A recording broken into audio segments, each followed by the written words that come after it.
Hello and welcome to Taskmaster Talks with Kevin Sullivan. I'm your host, JP John Paz. With me, of course, star of the show, the former WCW and ECW World Tag Team Champion, one of the greatest minds and bookers ever in the history of the business, the Games Master, the Taskmaster, the Devil himself, Mr. Kevin Sullivan. Kevin, how you doing today, sir?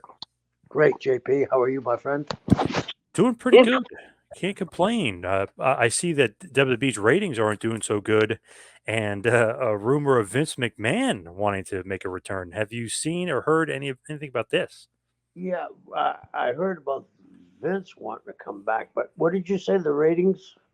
Yeah, they're the lowest since July 2021 and tied with the lowest of all time for Raw. SmackDown is doing good. Raw is struggling.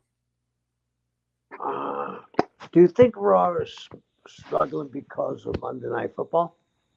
To be honest, a little bit, yeah, because remember that one game they had a few weeks ago? Brady made that comeback with 3 minutes left. Right, It right, seemed like they had a mass exodus of actual viewers that weren't watching Raw. If you looked at the chart with the numbers, how it literally goes straight downhill, and right. that coincides with the time that Brady was making that crazy comeback. So it's got to hurt a little bit. Yeah, but here's how times have changed too. Back in the day, the NFL offered both companies money to get off of Monday night during football, but how I'm sure they were still in the top five. It was still in the top five for the evening, right? I think it was top seven. I think they said it was. Well, okay, even top seven. What else could do that well? You know what I mean? Hmm. Uh, do you sometimes think we in the business overdo both ends of the spectrum? Whether it's like, hey, they're doing horrible, and the statistics are right, but if they're in the top seven, you're in a pretty good position, aren't you? Right. That's why when some people complain about AEW and then you look and they're top one or top two, it's like it's not bad for a Wednesday night. I know it's maybe not be what they want, but it's still no one or two every Wednesday night. Yeah, and I was going to say that uh, for them, if they're in what you said, they're in the position of one or two every Wednesday night. What are they going to spend to replace that? I mean, I've heard some ridiculous figures on uh, buying series like Friends and Steinfeld. I heard it was $5 million an episode. Now that probably I don't know if that's true, but where are you going to get something that's going to drive those numbers? If it's not a Steinfeld or an Office or Friends or something that's going to cost you a bunch of money. So I mean, I think what they're winning with just the programming. You know what I mean? They're not spending that on wrestling every week. Yep. So does that Yeah. make sense? What I'm saying? Yeah, because I've heard with TNT they were paying that show Snowpiercer something like $20 million a year, maybe even more than that, just for I think it's 10 episodes, I think it was. So it's like you're getting 56 or whatever, you're getting 52 weeks a year of TBS from AEW at $42 million or whatever it was. I think it was $40 million. So that is significantly cheaper than paying crazy amount of money for Snowpiercer. So obviously, money wise, it's a lot cheaper to produce AEW, and you're getting probably just about the same ratings. Yeah, I mean, and you're getting, like you said, close to 52 episodes a year compared to 20. You're getting 32 more. Even if you miss two, we'll say you get 30 more. You get more bang for your buck, that's for sure. You know what I mean? Absolutely. Do you think the low ratings? I know people were making a joke. As soon as that came out, all of a sudden, Vince McMahon supposedly wants back in. Do you think that has anything to do with it, or what do you think? Like, where do you think that came from? Uh, we all know. Did Vince ever take a vacation from the time he bought the company from his dad? Have you ever heard of him taking a vacation? No, that was the one thing that everybody I've talked to, everyone always said the guy never took vacation, wouldn't take breaks, nothing. Okay, so if that's all he knows, don't you think him stepping aside, maybe the first week he said, "Oh, I'm glad I'm step aside because of the turmoil he's in right now," right? Hmm. But when he sees a little, when he watches it, and that's all he's ever done, he probably is saying, "Oh, I'd like to get back in the saddle again." I mean, so is it that the ratings have dipped? It's like he's a guy that likes to be in a position of power. You know what I mean? I don't think I'm wrong on that. I mean, this was his baby. Think back when he was promoting little towns outside of Boston. He was in Fitchburg, Worcester, Lowell. Then he was in Bangor, Maine, Augusta, Maine, Prescott Isle, Maine. That's the last town, one of the last towns in the U.S. before you cross into Canada. Think of how far he's come to making this a $1 billion industry. And there isn't a day or a week, let's say, that goes by without them mentioning on television in some form WWE, like in football or that in baseball. He took a hard slide and looked like a power bomb from the WWE. Don't you? You know what I'm saying? It's part of our vernacular right now. It's in our language. So I mean, let's face it. He was the only guy ever be able to do that. And it looks like somewhere across the line that Wall Street Journal got a quote from him or a quote from a friend of him. And it said that I got bad advice about taking time off. I could have just stepped to the side and still been in charge, and this would have blown over and I could still run the company. So I think I got some bad advice, meaning Vince is saying that he got bad advice and that he could come back. I don't know. Do you think he's crazy if that's true, if that quote is true? Crazy, like a fox. uh, Here's the thing: I don't see Vince McMahon making a mistake on this kind of position he was in. Do you? I mean, Vince is a very smart guy, and here's what I'm thinking. I think it was the best thing for him to step by. It could have caused, if he didn't step aside, it could have caused their stocks to drop. It could have caused more unrest. They could have lost some guys. Anything could have happened because when in these news cycles now, when something's negative, they jump on it and drain it till they got every last bit out of it. So I mean, do you, what would you if you were Vince McMahon and you own that company?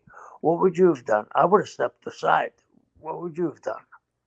You gotta step aside because of all the allegations, and they Right. seemed like they weren't gonna stop, and all of a sudden, he stepped aside, all the allegations stopped, the stock went through the roof, it's still very, very high. The Right. highest that has been in I think maybe probably a couple of years at least. This is the highest it's been, but it seems like now that he said that, 2 more allegations have come out just as he said he was gonna make a comeback, so it's like every time he says that, I think you're just opening up a can of worms where more and more things are gonna come out. Yeah. Uh, I think right now the best thing for this company, and this doesn't mean we're right. It seems to me that Hunter's doing an incredible job. I would stay. I would advise him to stay away because he become a lightning rod for negativity for the WWE. Things would blow up, and it certainly would put AEW and Tony in a better position uh, with the public. Do you think I'm right? For sure. I feel like the morale too would go down if Vince came back. Yeah, but I also think that the public perception would be immediately Tony become the huge babyface and Vince would be the huge heel. And I really believe that when Vince stepped away, he didn't give much time to turn on that company. They turned on Vince, but they didn't turn on the company because he did step away. And Hunter did put a better product out there immediately. Definitely. Seemed like it anyway. It definitely seems like it was headed in the right direction. And if he came back, I just wonder if the morale would just be one of the things where people wanted to leave and go to AEW again. Because it seemed like now everybody wants to go back because Triple H is there. Yeah, I mean, that's a. This is going to be interesting this next 6 months because there's going to be some talent that are going to get their chance. Uh, Both Tony and Hunter uh, let the young are really pushing the younger guys, and then some of the younger guys who we think are over right now are really going to get over, like that MJF. We all say, well, he's a great talker and a great performer and everything right now. Now that he's in the front seat of the car, I think he's really going to mature in this next 6 months. I look for stuff from him to come out and him be the flagship of that company. Don't you? And then the matches he can have with Moxley, the matches he can have with Daniel Bryant, the next matches he can have with, I mean, Darby Allen. I mean, there's a whole assortment of guys for him to work with, from big giants to from Milo to guys like Darby, who are the high flyers. I mean, he's got an assortment, and it's an assortment of brand new matches never seen. With Vince, obviously, he says he wants to come back. Maybe he shouldn't, but they did have the Vice documentary, The Nine Lives of Vince McMahon. Did you happen to see that? No, I didn't. I wanted to watch that. That was last week. That actually aired technically last night. They put it on The Nine Lives of Vince McMahon. What did you think of it? To be honest, I liked it. It was good for the most part, but I felt like we knew a lot of this stuff. But I know what they're saying, that you want to put everything together and have the story out there, put everything, all the pieces together. So they kind of put all different stories and they made it into one big Vince story. So it was good for the most part. The only thing is some of the editing was a little off. Like there was a few times I noticed the year was off. There was a few times where they showed like a clip and then they were kind of pertaining to one year, but they showed a clip of a different year. Just a few things they could have tightened up for sure. Yeah, yeah. Well, maybe that happened because maybe they were thinking they had a lot more time to put that together, and then all of a sudden, with the buzz about maybe Vince coming back, they said, "Well, we need to get this on TV immediately." You know what I mean? It's possible because it seemed like there wasn't a lot of promotion for it. Like one trailer came out 2 days beforehand. There wasn't this big push of what was coming out. It was almost like, oh, by the way, it's coming out Tuesday. Here it is. Like it was very quick. Yeah, that's what I'm saying. I thought it was last week, and I thought I missed it. Well, I'll just go to the computer and watch it. So I don't know. I feel like a lot of the stories, obviously, everyone's going to know. Maybe some people, the casual fans, probably don't know some of that stuff about Vince. Do you think that would change someone's opinion on him either way? Like, oh, he did that. I don't know. Like, would that documentary really change someone's stance on Vince? Let me ask you, seeing that I didn't see it, don't you think most documentaries are slanted one way or the other? Oh, absolutely. Okay, so how did that, when you got through watching that, what did you think? It was selected for or against? Against him for sure. Okay, so you're watching a documentary, it's against them, and you know, people that watch documentaries, we all tend to say side with the person that put it together. But when you were talking about this and him coming back and him getting bad information, popped in my head, the biggest run they ever had was when he was a heel persona. What if he came back? He would be an incredible heel right now, wouldn't he? Yeah, I don't know. Maybe the sponsor would be pretty upset with him, but yeah, for sure. Well, that's the crazy thing about wrestling. Uh, they now know it's an art form, yet they're afraid of heat.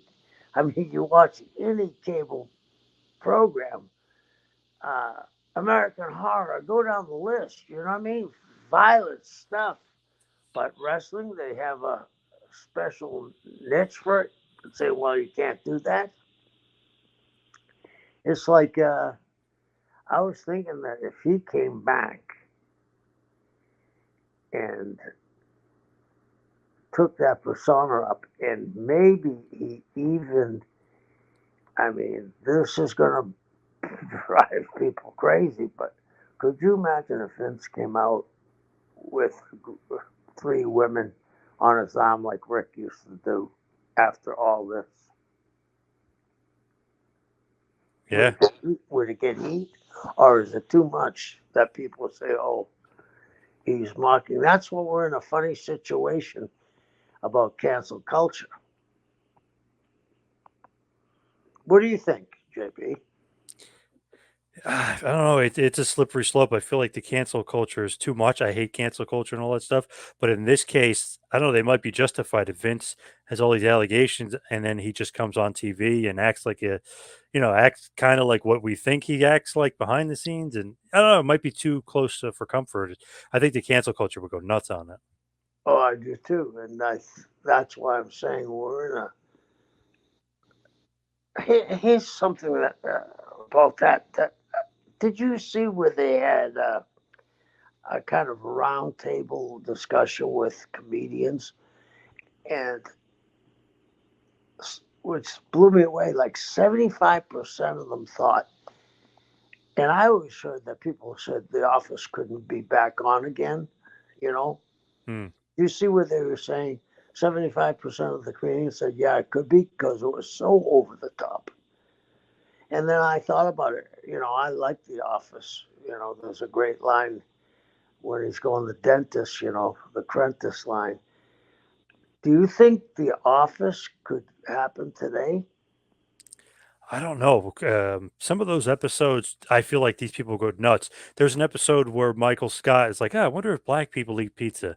I feel like people would go nuts about that. You know what I Yeah, mean? I feel like even though like it was hilarious, funny line, he tests his theory out, all this other stuff, but I think people go nuts. yeah, Very and that, weird times we're living in. yeah, and that's why I was so shocked that the comedians voted overwhelming that they could do it. I don't think you could. I remember there was one episode with a guy that was really heavy. You remember that?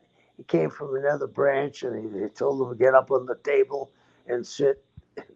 They're pushing him up, and I mean, and then the what was the Puerto Rican guy? The game? Oh yeah, forget his name. Yep. Yeah. Could they do anything with him like they did? I don't think so. Yeah, I don't know nowadays. I don't know, Yeah. and now they're saying that Mandy Rose from NXT, she was the NXT Women's Champion for 400 days. They were even say she was being too risque on her OnlyFans account, so she got fired because they were saying she's putting pornographic type material out there. So I don't know. It's a weird time because remember, Sonny was doing all the sexual stuff, and Sable was in Playboy, and Tori Wilson was in Playboy. I know obviously that's a different time, a different age, but it just seems like I don't know, it's so different nowadays. Who knows like what you can and can't do and what you're gonna get in trouble for. Yeah, and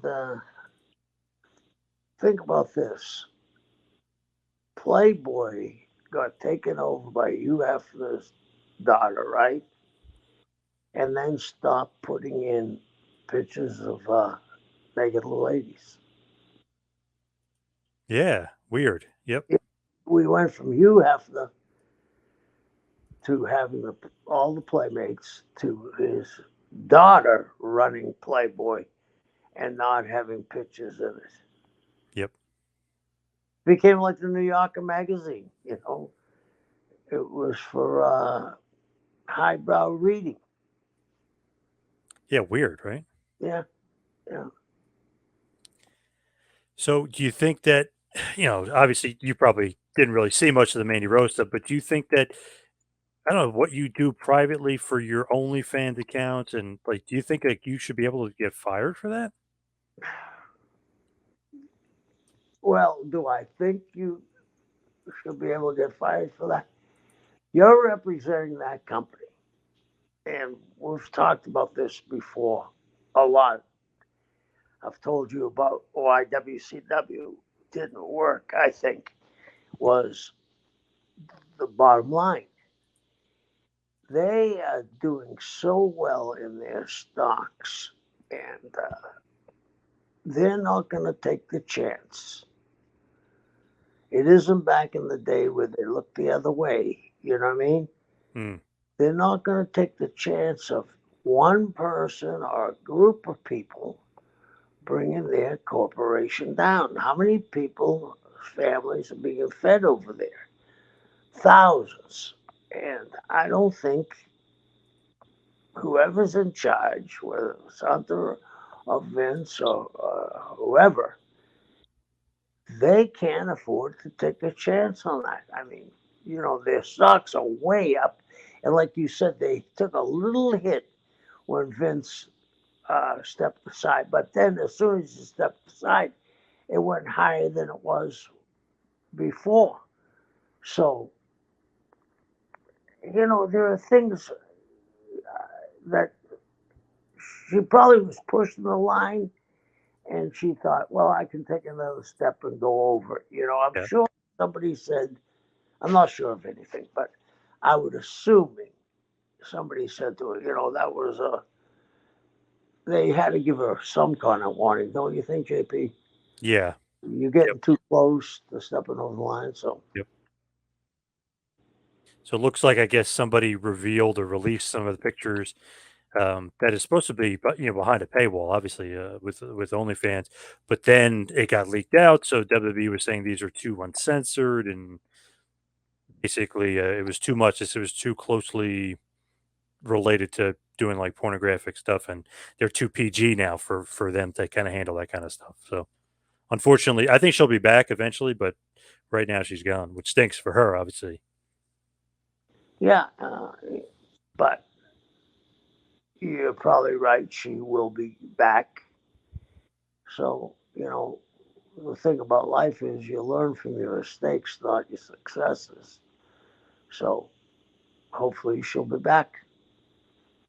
So today on the show, we want to talk about WCW Millennium Final 2000, which was held on November 16th, Oberhausen, Germany, at Arena Oberhausen.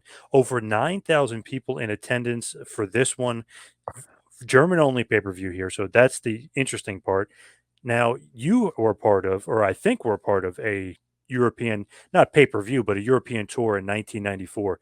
When you go back to that, which is the original European Cup, they're going to have the follow up 6 years later here in 2000. But 94, were you a part of that? Yeah, uh, that was when Hogan and Eric came to me and asked me if I was ready to take the book over.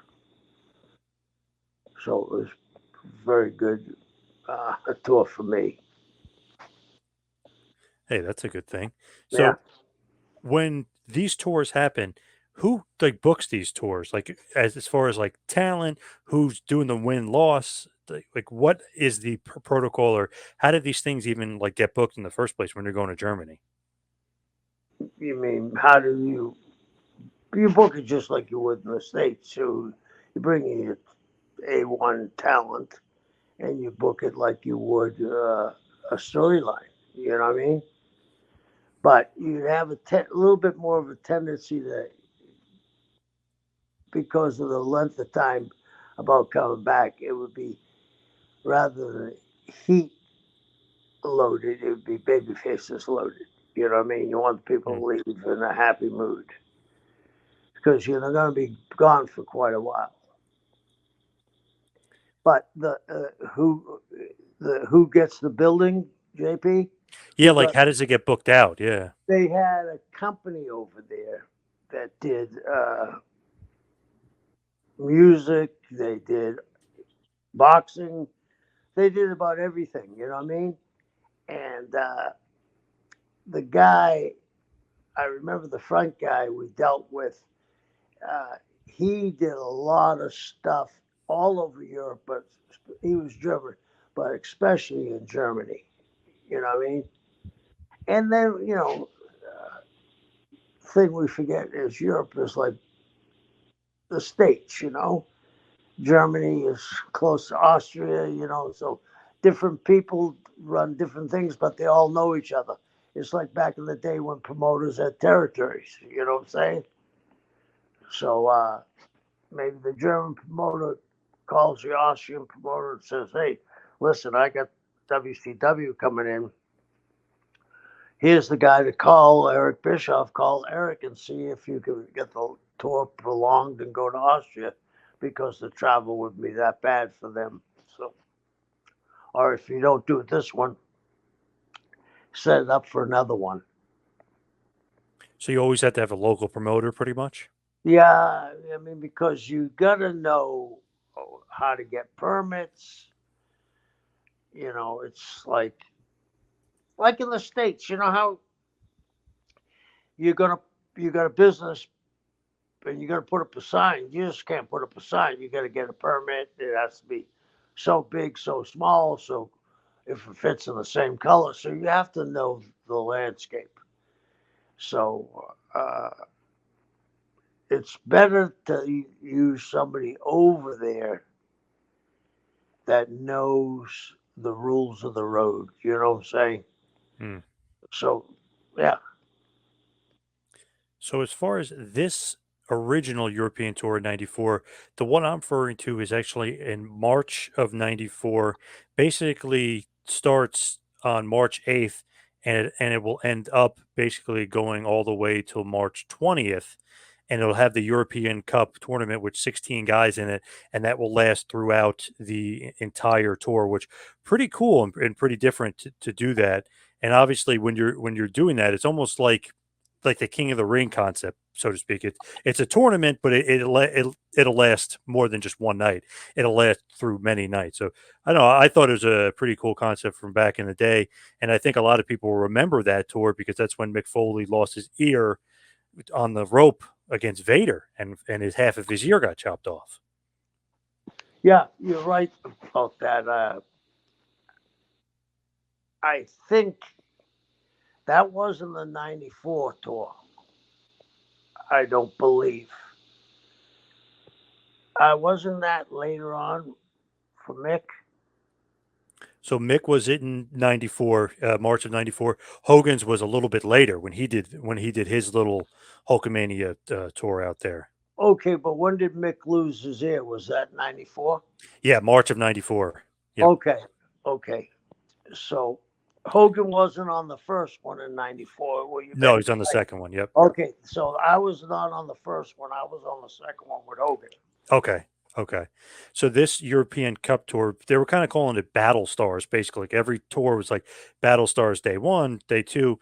When Foley loses his ear is actually 3/16/94. So interesting date there for Austin 3/16 style. But with Yeah, that tournament, Paul Roma is in it, to Ricky Steamboat, Cactus Jack, obviously, Vader, Sting, Ric Flair. It's a pretty damn good star-studded tournament. The finals of the tournament was on 3/20/94. The European Cup is won by Sting, who defeated Vader in the finals, who had actually beaten Ric Flair in the semis. So Vader went on quite a tear there, only to lose to Sting in the finals. Why do I bring that up? Because Sting, for this show in 2000, they're going to have the European Cup again. He advances automatically to the finals because he won in 1994. I don't know if that would make sense to anybody, but that's the way they did it. And he advances to the finals of the European Cup of this show here in the Millennium Final. Yeah, I mean, like you said, the tournament, all bets are off right after you win it. But I guess because they were so over, that's what they wanted to do. But here's something. We mentioned Vader, right? Mm-hmm. Correct me if I'm wrong. Wasn't Vader at one time uh, in Japan? Was he equivalent to world heavyweight champion? Oh yeah, Okay, multiple times, multiple yeah. times. The time I'm talking about, he's world champion in Japan. He was world champion in Germany. Yes, He was Mexico world too. Mexico, world champion in South Africa, and world champion in the United States. Yeah, WCW. Yeah, and I don't think, and in Mexico, was it UAW or UWA? UWA. Yeah, I don't think he gets the credit he deserves. I mean, champion, that's like undisputed heavyweight champion. You know what I mean? That goes back to like Fez, where everybody bought into him being the world champion around the globe. Pretty crazy. absolutely. Yeah, I don't know. He got screwed in WWF. There's no doubt about it. His booking in WWF is terrible. yeah. But do you think he got out of shape there too? A little bit, yeah. Because remember, he even says in a promo, "I'm a fat piece of shit now." So seemed like And he got a little out of shape. and didn't he have a bunch of injuries too, John? Oh, they were piling up at that point, big time. Yeah, Yeah. yeah. But it's funny, he goes to Japan in '99, and it's like, holy shit, Vader's back. He was amazing. So it was like, man, he I know he got a little better shape, and the injuries kind of passed, and he got healthier. But still, he seemed like a completely different guy. He seemed like he was back to prime Vader. Right, right. He was an impressive worker. I mean, he could do shit for his size that was incomprehensible. But and then his punches and the splashes were so solid. He was. I don't think he ever got the recognition he deserved. I agree. I think he's the best big man ever. I know people can say Andre, Undertaker. I know there's a bunch of other names, but I'll throw Vader's name in the hat every time. I don't think you'd be wrong throwing in the ring. That's for sure. Love Vader. Love the big man Vader. But here in 2000, obviously you're gone. You're not a part of this tour. Right. Russo's in charge. When you're like the booker or you're in charge, do you have to do the European tours, or the wrestlers just go and the agents and not necessarily the head booker? First of all, I like the Europe, so I would definitely go. But how do you go? Not go, but some of them didn't. I always thought, how do you go in not? How do you not go in such a competitive background? Europe. I mean, you hit a couple of streams over there, like if you hit Germany and you hit England, and it blows open for you, boy, you've really advanced the company. You know what I mean? And if you don't go, I don't care, watching something when you get home and they put it on for you to watch isn't the same vibe as you're getting at a building. You know what I mean? Yep. At the building, you can see you best bring a guy in, and boy, he got over because of the vibe. It's a completely different thing watching it on television, then bring it back for you, than being there and feeling the movement of the people. So I think that's a mistake for guys not going. That's my take. Also, I noticed for these tours, they usually try to get like a local celebrity to kind of help out either with ticket sales or help out with the show. They do it here. Axel Schultz, who's a pretty famous boxer from Germany, obviously from German descent. He fought George Foreman. He fought Vladimir Klitschko. He fought Francois Botha. Um, pretty high profile name just as far as a pretty famous boxer, right? I mean, that's always a smart thing. Yeah, yeah, and I didn't realize that until you said it. I mean, he fought everybody. So, uh, didn't he have a big time fight with Boda that they was a slugfest? I mean, he was over in Germany, correct? Yes, big Yeah, time. Yeah. he had one fight I remember where they got knocked down and all that. So, what a great way to have. I personally think that if you have a celebrity, I don't think it can hurt unless it's somebody that shouldn't doesn't mix and match like Carrot Top being a celebrity for UFC. You know what I mean? Yeah. But if you have Larry Holmes or even a bodybuilder or a power lifter, you know what I mean? I think that's at least it gives people who, especially over there, maybe didn't get. They probably did get the local channel, but maybe some people didn't. But even if they were casual viewers, when they heard about their hometown hero being the spokesperson for it, it helps them to decide whether to go or not.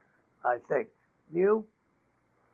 Yeah, and if you think about it, he's going to be the special ref for the match, so that always gets some extra interest. Like he's actually going to be a part of the show, that kind of thing. Yeah, yeah. So this show is actually one of the very few shows that's not on the WWE network or on Peacock. Primarily, I mean, it was broadcast in German, German only pay-per-view, and I guess their quality standards have to be up to a certain snuff to be on the network. So that kind of stinks for fans that are like, "Oh, the Millennium Final, I want to check that out." Well, you're not going to be able to check it out online. You're going to have to do it, like I did many years ago. I got it from a tape trading. I used to go to this website and you get a bunch of stuff. So you won't be able to find it. Much like Collision in Korea, I don't think is on there either. But that is available. That was made available on pay per view. This never was here in the states. Why do you think that is? I don't know. I guess they were too lazy to dub it over with like English commentary. I'm not really sure. Maybe they weren't happy with the quality. I don't know. It doesn't make sense. I would put everything out there that I could. I was wondering if it was some kind of international trade agreement or, you know, maybe you couldn't put them on from uh, the crew you use from overseas. I don't know. But I thought you're right. It should have been on for sure. Yeah, very weird. I don't Yeah. know. To me, if you have a big show like that, like everything should be available. Yeah. And obviously, the big star, they don't necessarily pump him up like that. But Alex Wright is German, so he's kind of like the big star of this tour. He's gonna get a bunch of matches on this card. Yeah. And his dad was a big star there. Yeah, Steve Wright. Yeah. Yeah. So as far as the show is concerned, let's talk about the matches. Chronic, Brian Adams and Brian Clark in the first match defeated the Filthy Animals of Billy Kidman and Rey Mysterio with Tigress by a pinfall. Match went 10 minutes, 15 seconds. The only thing is really with like foreign shows, there's not much like storyline development or like, Right. okay, Chronic beats them, but it's cold. I mean, there's not necessarily like a reason for it. You know what I mean? Right. Is that just the way it is when you're booking foreign tours? It's just going to be cold matches. Unless you cut promos and shoot an angle and insert them in the show, yeah, you're about limited. But you should be able to get around it, what I just said. Do you know what I mean? Yep. So, but then again, you're dancing about how much you can do without offending a local TV station. You know what I mean? Yeah. Yep. Yeah. So with this show, they're going to have a battle royal, then they're going to have a triple threat, and then they're going to have the finals, all kind of wrapped around this European Cup. So you got to win a battle royal to get into the triple threat to kind of get into the finals. So it's a little confusing, a little convoluted, but just to try to follow along here as Mike Awesome wins the battle royal to to move on later on to the basically the semifinals or the qualifying match. So he last eliminates Alex Wright in the battle royal. The battle royal went about 20 minutes. Minutes. Um, Basically, just a way to get Mike Awesome further on down the line into the show. Yeah, Mike. I was trying to think that he might have been the worst misused guy there. Do you think so? Man, it's so funny. Me and my buddy were talking about this the other day. It was so funny. He's like, "Why did Mike Awesome not get the push that Billy Kidman got?" And I said, "You know what? You know what? That's so crazy. Obviously you're not there at this point. This is like this is Russo era, but I always thought that I'm like, wow, imagine Mike Awesome against Hogan. Like that would be believable. People would have been kind of into it because like, okay, Mike is big, obviously 6'6". Yeah. Hogan and him would be eye to eye. You Kidman had no shot. There was like, oh come on, like everybody was like, come on, why is Kidman? But Mike Awesome, if he feuded with Hogan, I think people would have loved it. I think that would have worked. Yeah, and you could have even done something about, weren't they related somehow? Yeah, right. Horace Hogan was I think through Mike Awesome, is it Mike Awesome's sister or something? Like he was cousins with Horace Hogan. That's so kind of in a convoluted way was kind of related to Hulk, but not really.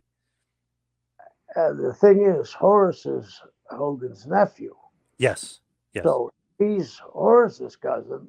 He's got to be Hulk's cousin, unless it's through marriage. That's what I heard. It was through marriage, so it's kind of like they'd see each other at parties and stuff, but they really, you know what I mean, at family parties, not necessarily related. Yeah, Feel they could have done something with that. You know what I mean? yeah. And I know Hulk liked him. Hulk would always talk him up.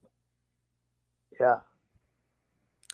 That's funny that you mentioned it because my buddy was saying that the other day. I said, I don't know. I know Hogan made that comment about Kidman, and they were like, "Oh, now you got to smooth it over and work with the guy because you said he couldn't sell out a flea market." But and I remember Mike Awesome powerbombed Hogan through a table. I thought like, okay, here we go. This is going to be the big Mike Awesome Hogan feud to give Awesome a push. And then all of a sudden, he became a fat chick thriller and that '70s guy, and that was kind of the end of him. Unbelievable. Unbelievable. I know you love that gimmick, the fat chick thriller. I know you love that. He used to come out with the fat women. I, I, I was with Mike on about 3 tours in Japan, and he was over there, and he could do anything, but he was very believable, and I would have really loved to see him work with Hulk because I think Yeah. Hulk dialed it up too. Yeah, would have had a nice little buzz because remember he was the ECW champion and he Right. had left ECW as champion and he beat up Nash his first night in. So he had a good buzz about him too. And Right. just look at him physically, you're like, okay, this guy's imposing and he's athletic as hell. Could have been something better. Yeah. I mean, uh, you know, people knock the dives from the ring, but when Mike did it, he'd go over the top rope. I mean, he was really athletic, very athletic. Yeah. I feel like Heyman booked him very well. Russo did not for whatever reason. Which you could say about a lot of guys, but yeah. So the next matchup, Kiwi with Paisley defeated Elix Skipper about 10 minutes. Really just kind of more like a filler on the card, nothing more, nothing less. Then the next match, Ernest the Cat Miller defeated Mike Sanders with Miss Jones via pinfall for the WCW commissionership, 5 minutes and 30 seconds there. So they put a little bit of a storyline onto that match, teasing that he might lose his commissionership, but really nothing storyline heavy as far as the show. Right, right.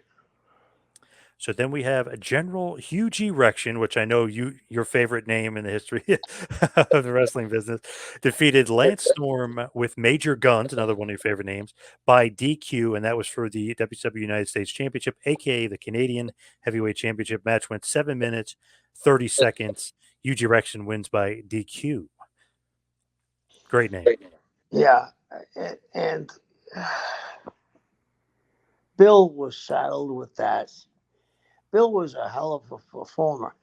Again, I was in Japan with Bill when he did the first moonsault he ever did. We got to the building early, and I talked him into trying it. And they got the rubber mats they use in amateur wrestling. Yep. And they rolled it up, put it in the middle of the ring, and had Bill do it, and he hit it right off the bat the first time he tried it. He was a very good performer, looked good. Uh, he was just saddled with a bunch of bad gimmicks. That one, who, man, I don't know. Just you could tell the name is too jokey for it to ever, like, he Yeah, would never get over with that name. yeah, So then Norman Smiley defeated Fit Finley in an Oktoberfest hardcore match. A little bit of a fun match here. Match goes about 10 minutes. Tying in some German, right? You got to tie in where you are, right? You got to do an Oktoberfest match in Germany. right. But as much as I like Norman, uh, they should have took in consideration that Fit Finley was probably in the top three all-time draws in Germany. Yeah, interesting. They had him kind of loose here in like a jokey kind of hardcore match. Very Yeah, weird. I mean, he was really over in Germany.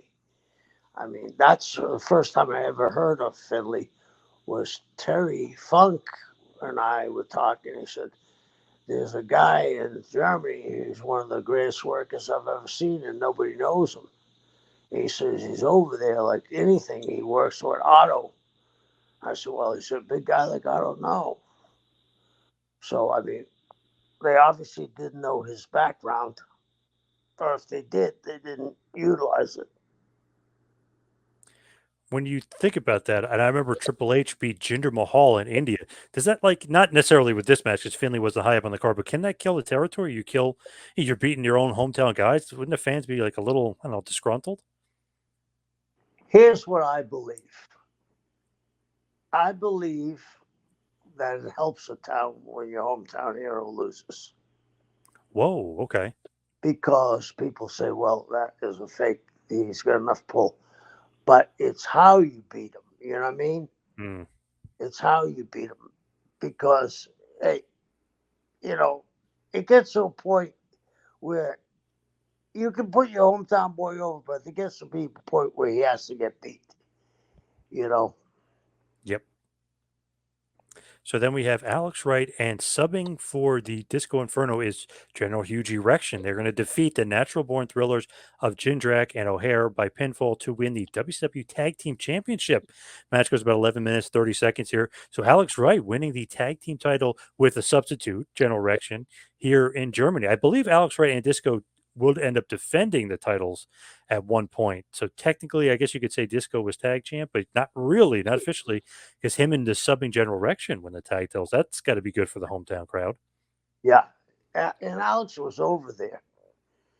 And he was over because, first of all, he's a young boy.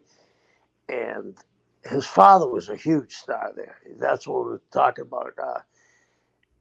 In Europe, the English guys used to go to Germany on almost every big tournament. You know, when they ran tournaments, you were aware of how it ran, right, in Germany. Yep. You know, they go over for a month in Hamburg, 3 weeks in Munich, and they would use people from all over the world at those German tournaments. J.J. Dillon worked there. A lot of the American boys went there too. So So, the go ahead. next matchup is going to be Alex Wright again. So this is going to be the third time he's on the show. So Nash defeated Mike Awesome, who won the Battle Royal earlier, and Alex Wright, who just won the tag team match in a triple threat match. Nash gets the pin in 7 minutes, 30 seconds to advance to the WCW European Cup Finals. So Nash gets a big win here, and he'll, like I said before, he'll meet Sting in the finals for the European Cup because Sting won in '94. He's automatically in the finals here. So just an interesting thing. They're going to have Nash and Sting in the finals coming up soon. The next match, though, is Booker T defending his WCW championship and defeating Scott Steiner via pinfall in 11 minutes and 30 seconds. So this is before Mayhem, when Scott Steiner's going to defeat Booker. This is a little tune-up match, and Booker beats Steiner here. Just babyface going over, world title, not going to do anything crazy here. They're going to have the switch in the USA. Yeah, I mean, I'm sure the match was great. You know, I'm sure it was, because their styles would complement one another. What did you think of the match, JP? I haven't seen it in a while, but I just remember I love the chemistry between them. Yeah, I feel like they always had good chemistry. Even their tag matches, they always work well together. I know there's yeah, just something about guys that are familiar with each other. They could just have an easy match, not go crazy, and have it be entertaining to me. yeah, and you're right about their tag matches were great. Probably the best matches the Harlem Heat had was with the Steiners. They were Yes. probably the best Yep. opponents. But so, yeah, I would have thought this would be a barn burner. Yeah. So now the last match of the evening, 10th match on the card. So a lot of matches on this card. Sting defeated Kevin Nash via submission in 6 minutes to win the WCW European Cup, really retain the European Cup. Like I mentioned, Axel Schultz was the referee for this one. So Sting gets the huge cup, and he gets to hold it up at the end. The crowd loves it. Man, Sting, anywhere they go. I remember like when you watch the old Japanese stuff, he was over. Europe, he's over. I mean, no matter what, Sting is one of the most over guys. It's crazy the charisma of that guy. Yes, it was. It was. And you know what's crazy about it, JP? You know, that's the closest I've ever seen anybody come to changing a gimmick without changing it. You remember he had blonde hair, colorful jackets, the blue jackets with Hmm. gold hanging from it. He had the blue, baby blue, long tights, red boots. You know, woo! And then he goes into the sullen Crow character. That was an extremely big change, right? Yep. And each one, he got bigger and bigger when he changed. Man, crazy to think like a guy that with that much charisma and would do the ow and all that other stuff and then wouldn't talk and somehow got more charismatic by by not talking. Weird. But true. Absolutely. And you know, the other thing is, I thought about this the other day. He could not have been the blonde headed young Sting today. You know, he mature. Yep. But when he was that Sting, he was over like Rover. I mean, the howling and then the Stinger splash in the corner and slapping on the Scorpion Deathlock. I mean, he was over. And then, like you said, I was doing an interview and he'd start hollering and baying at the moon.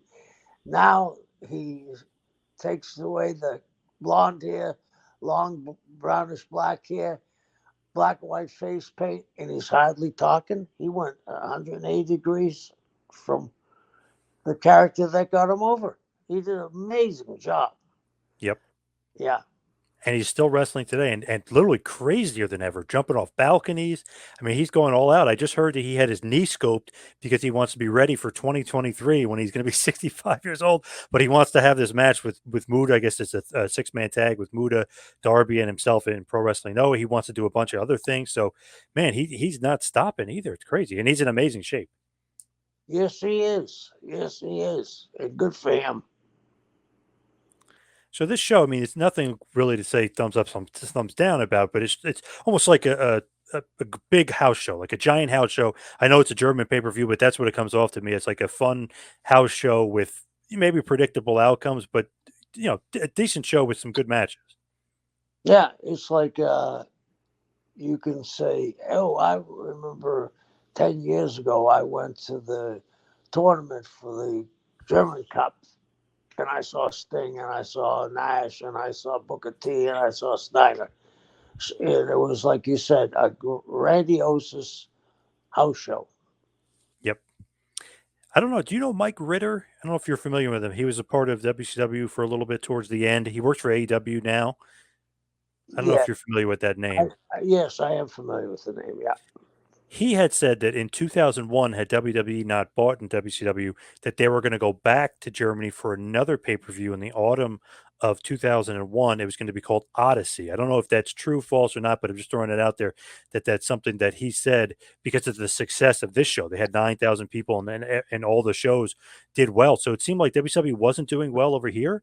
But hey, they go to Europe and they were kicking ass. I mean, they did really well in the foreign markets.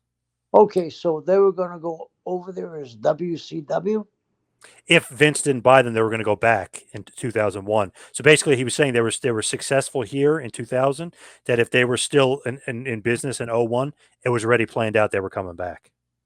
Weren't they pulling the plug on the company anyway?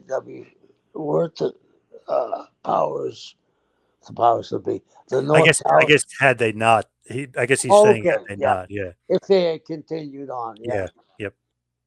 That's a good sign, right? Hey, we're Yeah, dominating in the foreign market. Maybe not so much in the United States, but in Europe, Canada, and elsewhere, they did well. right, right. And they did well in England too. Hmm. They did well in England. I'll tell you, first time I went to England, it was in Birmingham, and I got more chairs than I thought I was going to get, but it was because of my tenure at ECW, because people Wow. said ECW. So I don't know if they were on TV over there, or the tape trading was so big, or whatever. I tend to think that they might have been on a local. They used to have a local channel there that played wrestling like 12 hours a day. Oh, I would love that channel. Damn, I wish they had that over here. Yeah, yeah. Just a final note, Sting, his European Cup defense against Kevin Nash is actually included in the Sting, the Icon Defined collection. So I think that would be available. Not the whole show, but just that match would be available on the network under the Sting, the Icon Defined collection. So Cool. if you still have the network or anybody, so at least that match is out there, but the whole show is not available. So very interesting thing here in 2000 because obviously we know 4 months later they're out of business, unfortunately. Yeah, I mean, like you said, it still showed life, though, didn't it? Yeah. 9,000 people. Yeah, Feel like I don't know. I guess if you could do more foreign tours, you could stay in business longer. But the expense of getting everybody over there, it might end up hurting you too. right. But it isn't going to be too much more expensive to fly, we'll say, to London from Atlanta. There will be Atlanta to Vancouver. Oh, okay. It's not that much further, a couple of hours. You know, it's 3,500 miles from Atlanta to Vancouver. Hmm. So, I mean, the flights from Atlanta to London, I think were right maybe a little over six, and that flight from Atlanta to Vancouver six. So, but getting out of the arenas would be the difficult part, right? And the other difficult part was taking money out of a country. Now, I don't know how that works. You know what I'm saying, JP? Yeah. Financially, how does that work? Yeah, Where you're gonna get it out of there? Yep. yeah, you gotta have to set up some kind of corporation in every country, I would believe. Right. Yep. The Yeah, accounting does. Yeah. yeah, Yep. yeah. So I mean, there's other things you take into consideration. For sure. So let's head towards the plugs. You can follow me on Twitter and Instagram at Two Man Power Trip. Check out the website, tmptempire.com. You can follow Kevin on Instagram at Taskmaster Talks. You could go to Pro Wrestling Tees, prowrestlingtees.com, and visit the Kevin Sullivan store. Kevin, what else you got going on? I'm gonna be in Florida Saturday at CCW at Newport Richie signing autographs. So our friends and come out and see me and tell me what you think of the show. Nice. You love it down there in Yeah, CCW land. You love it down there in yeah, Florida. yeah. They run, Can't get enough. they run quite a bit, and I get a chance to see my daughter. So it's nice. Nice. Yeah. Perfect. Thank you, everybody out there, for tuning in. We'll see you right back here next week for Taskmaster Talks with Kevin Sullivan. We'll see you next week, folks. Thank you for watching the Hannibal TV. Please like this video if you enjoyed it and click the subscribe button to not miss any of our latest shoot interviews, match videos, or news updates. Follow us on Twitter at the Hannibal TV for instant updates.